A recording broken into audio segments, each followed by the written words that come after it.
All right, Dragon Ball super fans. Now, first off, a shout out to Mazako X, Detective Q, Qualman's Land, Unrelenting Gaming, and of course, none other than Geekdom 101. I'm a huge fan of all of your videos. I've been subscribed to you all for quite some time.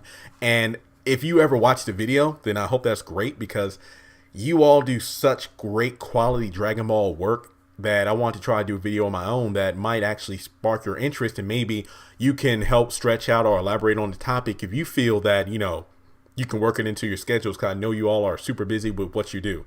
But overall, I'm a Dragon Ball fan myself, and I actually touched upon this in another video I did on the channel called Jiren is pretty much the Tobias of the Dragon Ball Super Series. And I actually touched on a subject when I was reading over my notes and actually recording the video. It has to do with Frieza. When you really think about it, Frieza was actually, and again, follow me on this one, he was potentially one of the best things to happen in Universe 7.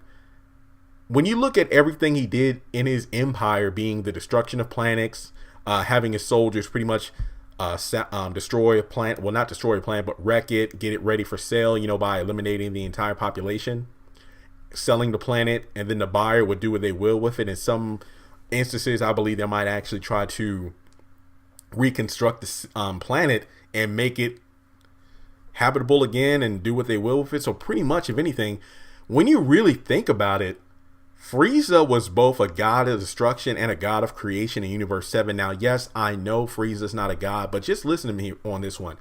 When you think about mortal levels and whatnot, it really has to do with the upkeep of a universe. It's not necessarily which universes have the strongest fighters, because it seems like Universe 11 and 7 will be the top two contenders based off what we've seen in the Tournament of Power.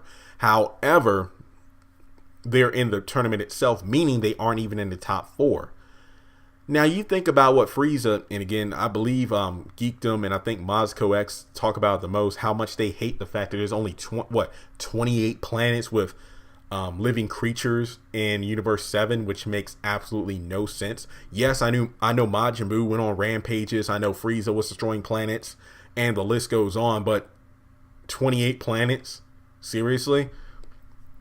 I think about what Frieza did.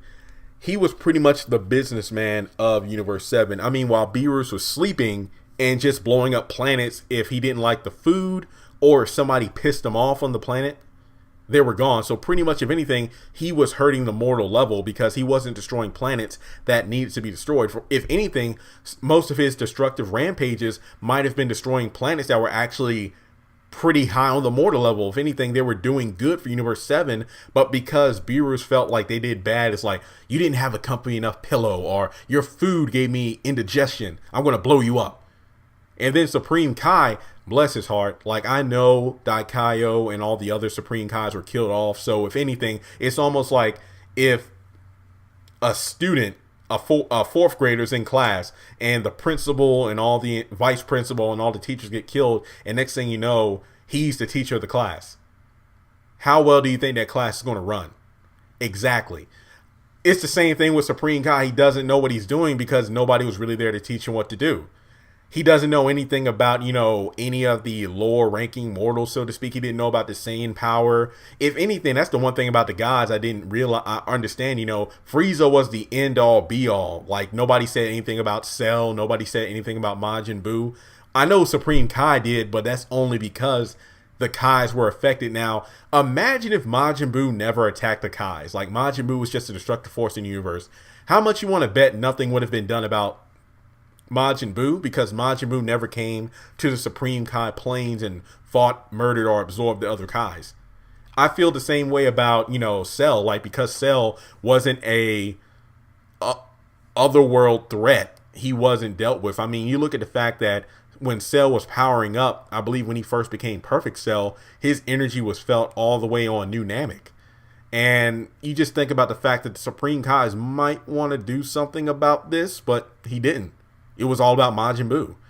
And you think about the fact that he never really created planets. I mean, given the fact that there are 28 planets, don't you think you should have either A, created more planets, or B, kept a closer eye on the 28 planets that are in your universe?